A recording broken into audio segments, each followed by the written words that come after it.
Hello प्यारे बच्चों, मैं राकेश कुमार और आप देख रहे हैं Rajasthan digital school RBC Ajmer board की ऑनलाइन वीडियो कक्षा। आज की इस वीडियो सेशन में हम पढ़ रहे हैं कक्षा 8 के लिए गणित, और गणित का पाठ है अध्याय 3 चतुर्भुजों को समझना। और आज हमारी प्रश्नावली रहेगी 3.4। ये तीसरे पाठ की अंतिम प्रश्नावली है और इसमें कुल 6 प्रश्न हैं और 6 प्रश्नों के बारे में हम समझेंगे। सत्य है, सत्य है, चतुर्भुज, आयत, वर्ग, समांतर चतुर्भुज, इनका क्या अंतर है, समद्विभाजक क्या होते हैं और समद्विभाजक कैसे करते हैं, समकोण त्रिभुज और समकोण भुज, आयत वगैरह जो भी होंगे वो सब इनके बारे में पढ़ेंगे। तो ये सबसे पहले यहाँ पे दिया है समचतुर्भुज। पतंग जो एक समांतर चतुर्भुज नहीं है कि विशेष स्थिति के रूप में हमें एक समचतुर्भुज जो एक समांतर चतुर्भुज भी है प्राप्त होता है। जो पतंग है उसी को थोड़ा सा सुधार करते हुए क्या है, समान 4 भागों में बांटते रोम्बस बनाते हुए एक समांतर चतुर्भुज भी प्राप्त होता है। ठीक है, उसे हम समचतुर्भुज कहते हैं। कागज से दाग काट कर पहले बनाए गए पतंग का समान करें। ये अपने को ऐसे कागज समझाया गए हैं। यहाँ पे ABC एक अनुदिश है। ये पहले पतंग की तरह काटा हुआ था, एक साइड से थोड़ा लंबा करते हुए थोड़ा छोटा करके। अब यहाँ पे क्या है, बराबर हिस्सों में बांट दिया इस तरीके से। अनुदिश काट कर खेलते हैं तो एक पतंग प्राप्त होता है। यहाँ पर AB और BC की लंबाई अलग अलग है, परंतु यदि आप AB और BC की लंबाई यानी ये जो काट की लंबाई है बराबर कर देंगे तो हमें पतंग की जगह एक सम चतुर्भुज पतंग प्राप्त होता है। उसे हम रोम्बस कहते हैं इंग्लिश में। ठीक है, ये बताया गया है कि चारों भुजाएं इस तरीके से बराबर होंगी, यानी 5 सेमी ये, 5 सेमी ये, 5 सेमी ये या 5 सेमी ये, तो ये एक तरह के क्या है, समचतुर्भुज है। और पतंग में क्या होता है, थोड़ा सा ऐसे लंबा ज़्यादा होता है एक साइड की दिशा, तो उसे पतंग कहते हैं। यानी ये 5 सेमी है तो ये 5 सेमी है, और ये 8 सेमी है तो ये 8 सेमी है। ये तो हो गया पतंग और ये हो गया समचतुर्भुज। ये थोड़ा सा डिफरेंस है। और अब आगे बढ़ते हैं तो ध्यान दीजिए कि समचतुर्भुज की सभी भुजाएं बराबर लंबाई की होती है। यही तो मैं बता रहा हूँ। यहाँ पे चारों भुजाएं क्या है, 5-5 सेमी की है, तो यहाँ पे क्या है, समचतुर्भुज है। और 2 भुजाएं 5 सेमी की, 2 भुजाएं थोड़ी लंबी है 8-8 सेमी की, तो ये एक पतंग की आकृति हो गई। क्योंकि पतंग में ऐसी स्थिति नहीं होती जैसे यहाँ पे भी मैंने दिखाया है और यहाँ पे भी अपने को दिखा रहा है। मान के चलो ये 5 सेमी है, ये 5 सेमी है, और ये 8 सेमी है, ये 8 सेमी है। ये यहाँ पे भी इसने समझाया चित्र के माध्यम से। और ये समचतुर्भुज है तो ये दोनों में क्या है, 5-5 सेमी की मान लेते हैं। ये एक अनुमान किया गया है समझाने के लिए आपको, भुजाओं की जो दूरी माप है वो। और समचतुर्भुज एक चतुर्भुज होता है जिसकी सभी भुजाएं बराबर लंबाई की होती हैं। क्योंकि सम्मुख भुजाएं बराबर लंबाई की होती है इसलिए ये एक समांतर चतुर्भुज भी है। सम्मुख का मतलब आमने सामने की, ये भुजा इसके बराबर है और ये भुजा इसके बराबर है। तो समचतुर्भुज है वो एक समांतर चतुर्भुज भी है। अतः एक समचतुर्भुज में एक समांतर चतुर्भुज और एक पतंग के भी गुण विद्यमान होते हैं। यानी समचतुर्भुज है वो एक समांतर चतुर्भुज भी होगा और उसमें पतंग भी होगी। चौखाने की यानी चौरस चारों भुजाओं बराबर की भी पतंग आती है और इस तरह की लंबी पतंग भी आती है। तो जो बाजार से दुकान से खरीदते हैं वो लगभग चारों भुजाओं में बराबर होती है पतंग, और उसके नीचे छोटी सी एक पूंछ लगी होती है। तो ये क्या होती है, समचतुर्भुज पतंग होती है। एक समचतुर्भुज का उपयोगी गुण उसके विकर्णों का है। एक गुण क्या है कि समचतुर्भुज के विकर्ण वो परस्पर लंब समद्विभाजक होते हैं। यानी इनकी लंब आई समान लंब के रूप में होगी और समान 2 भागों में बंटेंगे। यानी ये 8 सेमी का है तो ये भी 8 सेमी का रहेगा, ये 5 सेमी का है तो ये भी 5 सेमी का रहेगा, और समान लंब के रूप में होंगे, परपेंडिकुलर होंगे। ठीक है, 90 डिग्री का कोण यहाँ पे बनेगा। जो मध्य बिंदु हुआ जहाँ पे एक दूसरे को विकिरण काटते हैं वहाँ पे लंब समद्विभाजक, इसीलिए इसको लंब बोलते हैं। लंब का अर्थ होता है परपेंडिकुलर। ठीक है, आगे बढ़ेंगे तो ये तो हमने समचतुर्भुज समझ लिया। अब आयत के बारे में समझ लेते हैं और फिर प्रश्नावली करेंगे। आयत वर्ग के बारे में समझने के बाद, आयत एक समांतर चतुर्भुज होता है जिसके कोण समान माप के होते हैं और आमने सामने यानी युग्म के हिसाब से ये भुजा इसके बराबर, ये भुजा इस भुजा के बराबर, युग्म के रूप में जोड़ीदार भुजाएं इसमें बराबर होती है, इसलिए समांतर चतुर्भुज कहते हैं। क्योंकि समांतर चतुर्भुज में इसी तरीके से भुजाएं बराबर होती है जोड़ीदार। जैसे ये भुजा इस भुजा के बराबर बराबर होती है और ये भुजा इस नीचे वाली भुजा के बराबर होती है, तो ये समांतर चतुर्भुज हो गया। अगर सीधा 90 डिग्री के कोण पे यानी चारों कोण समान हैं तब ये आयत हो गया। इतना सा ही अंतर होता है आयत और समांतर चतुर्भुज में, परंतु दोनों अपने आप में एक चतुर्भुज है। चतुर्भुज का मतलब 4 भुजाओं से युक्त। ठीक है, सिंपल सी बात ये होती है चतुर्भुज की। 4 भुजाएं जिसमें हैं वो चतुर्भुज है, चाहे वो पतंग हो, आयत हो, वर्ग हो, समलंब चतुर्भुज हो, कौन सा भी प्रकार हो। प्रत्येक कोण का मान क्या होता है? चारों कोणों का माप चतुर्भुज में 360 होता है, तो प्रत्येक कोण का माप क्या रहेगा आयत के? आयत और वर्ग में कितने का होता है? 90 डिग्री का होता है। तो आयत का प्रत्येक कोण समकोण होता है, यानी समकोण का अर्थ 90 डिग्री। और एक आयत समांतर चतुर्भुज भी है कि प्रत्येक कोण समकोण होता है। एक समांतर चतुर्भुज होने के कारण आयत की सम्मुख भुजाएं बराबर लंबाई की होती हैं और विकर्ण एक दूसरे को विकर्ण एक दूसरे को समद्विभाजित करते हैं, लंब समद्विभाजित नहीं करते। यानी विकर्ण इस तरीके से आड़े होंगे, तिरछे होंगे, परंतु एक दूसरे को बराबर दो भागों में बांटेंगे। समांतर चतुर्भुज में विकर्ण अलग अलग लंबाई के हो सकते हैं, परंतु आयत में विकर्ण बराबर लंबाई के होते हैं। यानी दोनों विकर्ण हैं उनकी दोनों की लंबाई बराबर रहेगी। ये भी 5 सेमी, ये भी 5 सेमी, ये भी 5 सेमी, ये 5 सेमी, और ये मध्य बिंदु है, यहाँ पे O है। ठीक है, तो आयत के विकर्ण हैं वो बराबर लंबाई के होते हैं आयत में तो। और जबकि पतंग होती है, समचतुर्भुज होती है, उसमें विकर्ण किस प्रकार के होते हैं? लंब समद्विभाजक होते हैं, परपेंडिकुलर बनाते हैं एक दूसरे को। अब आगे बढ़ते हैं, तो वर्ग क्या होता है? वर्ग के बारे में ही पढ़ लेते हैं। वर्ग एक आयत होता है जिसकी भुजाएं बराबर होती है और कोण भी बराबर होता है। ठीक है, जबकि आयत में जो वास्तव में आयत है, रेक्टेंगल जिसे कहते हैं, उसमें भुजाएं बराबर नहीं होती। युग्म भुजाओं के 2 युग्म बराबर होते हैं, यानी आमने सामने की भुजाएं बराबर होती है रेक्टेंगल में। जबकि स्क्वायर में क्या होता है? चारों भुजाएं बराबर होती हैं। एक वर्ग में एक आयत के सभी गुण होने के साथ साथ एक अतिरिक्त गुण होता है कि इसकी भुजाएं बराबर लंबाई की होती हैं। बाकी आयत के गुण हैं सारे, और ये एक सिर्फ अतिरिक्त गुण है कि भुजाएं लंबाई है वो बराबर रहेगी, कोण बराबर रहेंगे, और विकर्ण है वो समद्विभाजित करेंगे। तो वर्ग के विकर्ण है आयत के विकर्णों की तरह बराबर लंबाई के होते हैं। वैसे ही जैसे ये 5 सेमी है और इधर भी O से लेके E तक भी 5 सेमी है, तो ऐसे भी ये 5 सेमी है और इधर आगे भी 5 सेमी रहेगा। एक दूसरे को समद्विभाजित करते हैं। वर्ग एक समांतर चतुर्भुज है, बराबर लंबाई के होते हैं। वर्ग एक आयत है और एक दूसरे को समकोण पर समद्विभाजित करते हैं। इस प्रकार हमें निम्नलिखित गुण धर्म प्राप्त होते हैं। वर्ग के विकर्ण एक दूसरे को समकोण पर समद्विभाजित करते हैं। ठीक है, यहाँ पे भी समकोण बनेगा, 90 डिग्री का परपेंडिकुलर बनेगा। ठीक है, समकोण का अर्थ 90 डिग्री।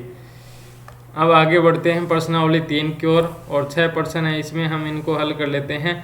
और बताइए सत्य कथन।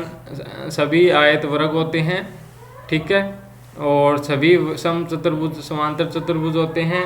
इनमें सत्य असत्य लिखना है, तो मैं इनका पहले से हल कर देता हूँ। सभी आयत वर्ग होते हैं, ये असत्य है, जबकि सभी वर्ग है वो आयत होते हैं। उल्टा पूछा है इसने, तो ये इसको मैं ट्रू और फॉल्स, टी सत्य और एफ फॉल्स असत्य लिखूंगा। तो आयत वर्ग नहीं होते, वर्ग हैं वो आयत होते हैं, तो ये फॉल्स हो जाएगा। सभी समचतुर्भुज समांतर चतुर्भुज होते हैं, तो ये बात सही है, ये इसके लिए ट्रू लिखेंगे। और सभी वर्ग हैं समचतुर्भुज और आयत भी होते हैं। ये समचतुर्भुज यानी समान चारों भुजाएं होती हैं, और आयत होता है क्योंकि सामने की भुजाएं बराबर होती हैं, तो ये ट्रू रहेगा। सी डी है सभी वर्ग समांतर चतुर्भुज नहीं होते, ये बात गलत है, यहाँ पे हम लिखेंगे फॉल्स। ई है आगे सभी पतंगे समचतुर्भुज होती है, नहीं होती। कुछ पतंगे इस तरीके से भी दो भुजाएं बराबर, दो भुजाएं दो योगम के रूप में भुजाएं बराबर होती हैं। तो यहाँ पे हम नहीं फाल्स लिखेंगे, इसके लिए ई के लिए क्या रहेगा एफ। और सभी समचतुर्भुज पतंग होती है, ये बात सत्य है, इसके लिए ट्रू लिखेंगे, अभी मैंने पढ़ी थी। सभी समांतर चतुर्भुज समलंब होते हैं, ये बात भी समांतर चतुर्भुज में समलंब होते हैं, तो ये बात सही है। और अच में है सभी वर्ग समलंब होते हैं, समान लंबाई के हैं, तो ये भी ट्रू है, सत्य है। ठीक है, टी का मतलब सत्य और अफ का मतलब असत्य। अब आगे बढ़ते हैं। उन चतुर्भुजों की पहचान कीजिए जिनमें चारों भुजाएं बराबर लंबाई की हो। तो ये चारों भुजाएं लंबाई की बराबर किस में होती हैं, तो वो क्या होते हैं, एक तो होता है वर्ग, चारों भुजाएं बराबर लंबाई की हो, और दूसरा होता है समचतुर्भुज।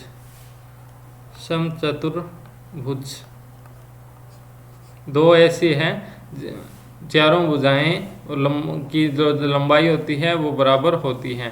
फिर बी पार्ट है, चार समकोण हो। तो चार समकोण किस किस में होते हैं, वर्ग में होते हैं और आयत में होते हैं। इसका आंसर क्या रहेगा, वर्ग और आयत।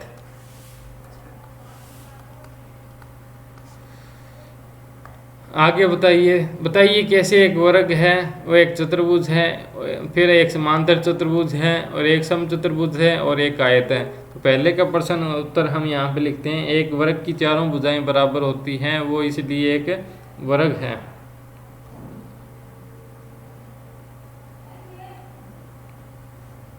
वर्ग चतुर्भुज कैसे हैं, चार भुजाएं होती हैं, चार भुजाएं होती हैं।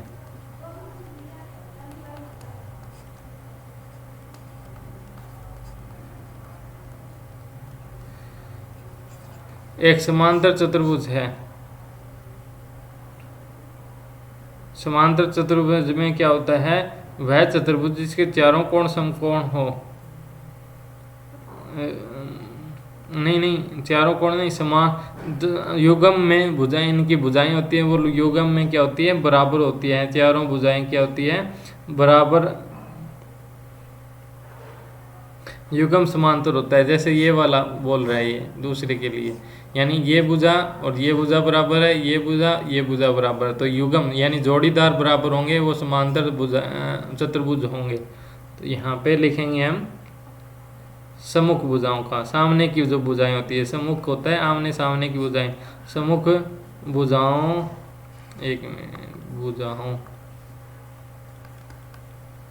सम्मुख भुजाओं का युग्म बराबर हो। तीसरा प्रश्न है हमारे पास, एक समचतुर्भुज क्या होता है। एक समचतुर्भुज होता है चारों भुजाएं बराबर लंबाई की हो, चारों भुजाएं बराबर लंबाई की हो।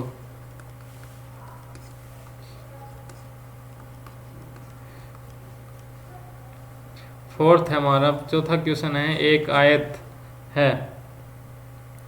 तो एक आयत में क्या होता है, एक समांतर चतुर्भुज है जिसका प्रत्येक कोण समकोण होता है। समांतर चतुर्भुज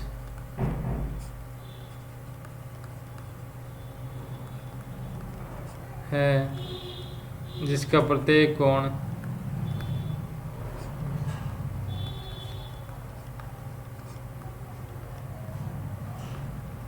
समकोण होता है।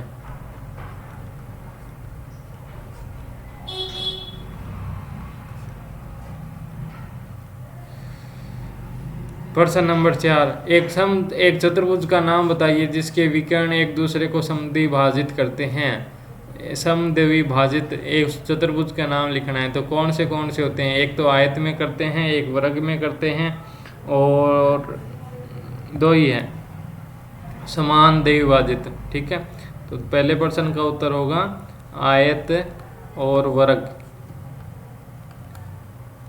पहले भाग का प्रश्न उत्तर है ये। दूसरा प्रश्न है यहाँ पे, एक दूसरे पर लंब समद्विभाजक होते हैं। एक तो तय समचतुर्भुज परपेंडिकुलर जो है आपस में काटते हैं खड़े एक दूसरे को, एक हो गया परपेंडिकुलर, ठीक है, ये एक हो गया वर्ग, क्योंकि वर्ग में आकृति इस प्रकार की है, और ये भी परपेंडिकुलर होता है क्योंकि चारों भुजाएं बराबर है, कोण बराबर है। समचतुर्भुज और आयत वर्ग,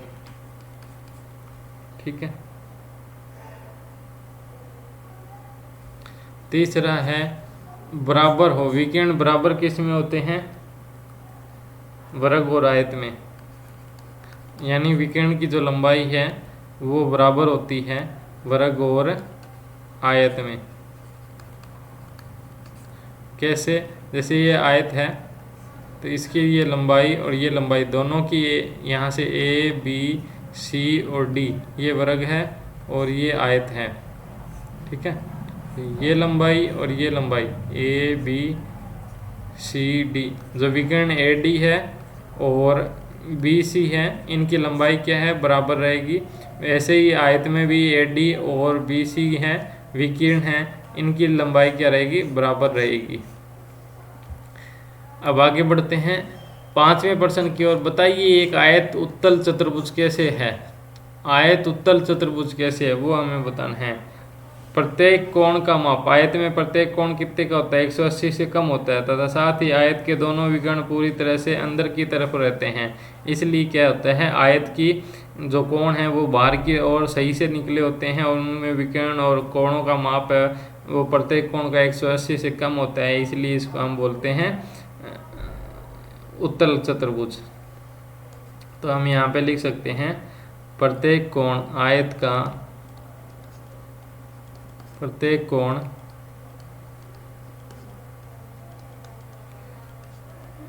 180 का माप 180 डिग्री होता है, कम होता है।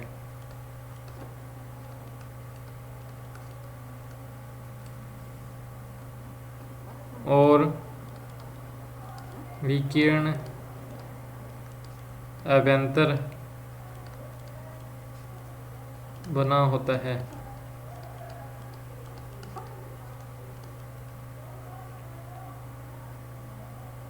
बने होते हैं।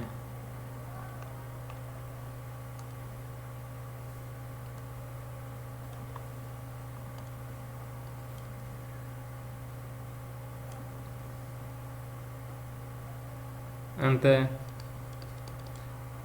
एक उत्तल चतुर्भुज है।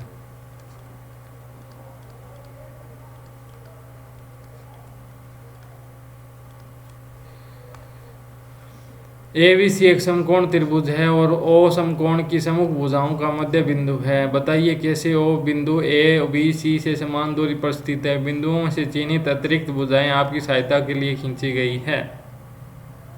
यानी ये इधर का तो एक जो त्रिभुज बनता है इस तरीके से, दो त्रिभुज है, ये तो है वास्तविक, और ये ऊपर से AD और OD और DC की रेखाएं हैं, ये सारी क्या है, काल्पनिक है, यानी वास्तविक नहीं है, अपनी सहायता के लिए बनाई गई है।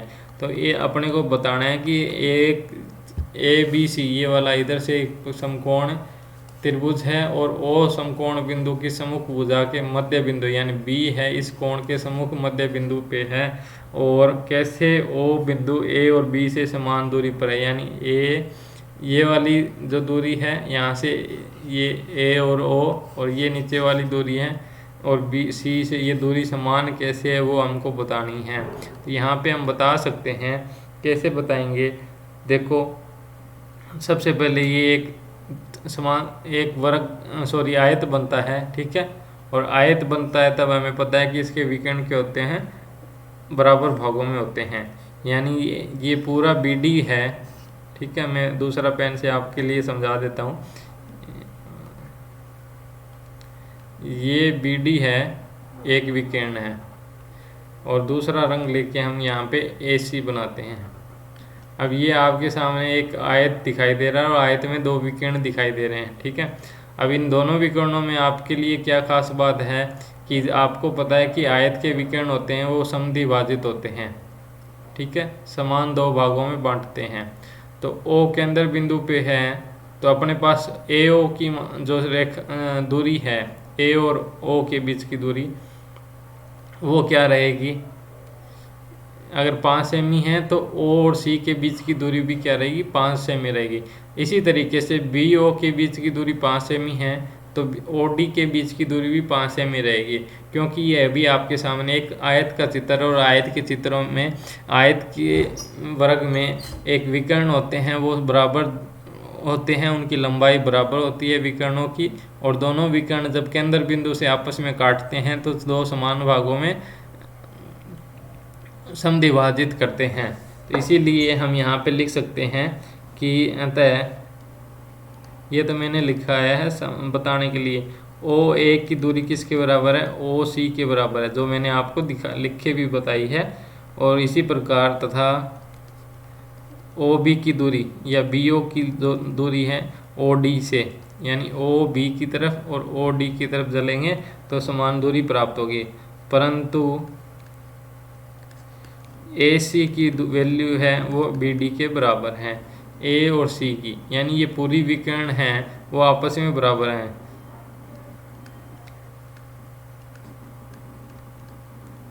ठीक है, इसलिए ये यहाँ पे लिखा है।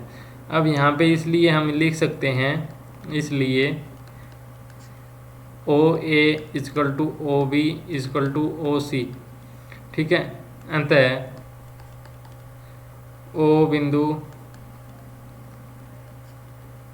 ए बी तथा सी से बराबर दूरी पर है, से बराबर दूरी पर है।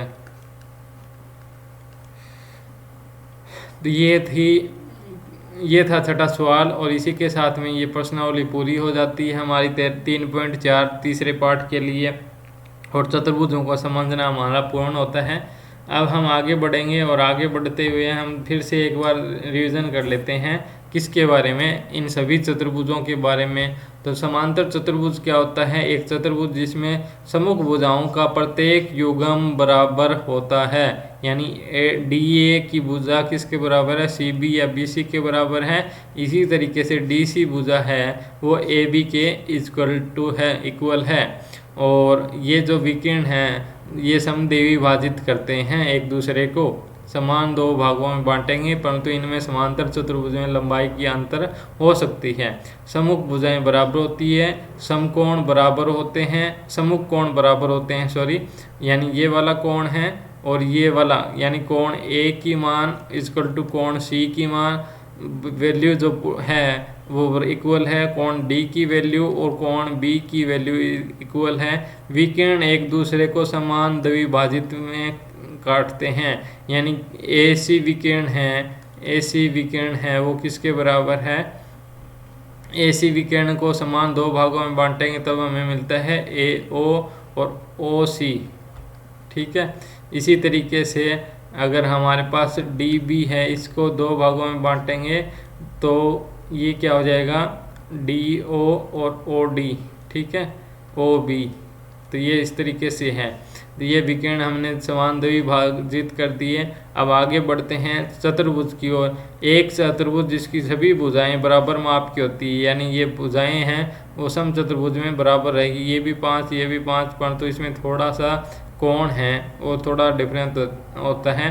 समांतर चतुर्भुज के सभी जो गुण होंगे जो हमने अभी पढ़े थे वो सारे आएंगे, सम्मुख कोण बराबर, सम्मुख भुजाएं बराबर, विकर्ण समद्विभाजित होती है, परंतु यहाँ पे विकर्ण क्या होते हैं, परस्पर लंब की तरह होते हैं। जैसे अभी हमने देखा था पतंग होता है ना, चौरस वाला पतंग, चारों भुजाएं बराबर वाला पतंग, ठीक है। तो इसमें क्या होता है, इस तरीके से खड़े विकर्ण आता है और एक आड़ा आता है, हॉरिजॉन्टल और वर्टिकल परपेंडिकुलर जो विकर्ण होते हैं वो एक दूसरे पर क्या होते हैं 90 डिग्री का कोण बनाते हैं, परपेंडिकुलर आते हैं।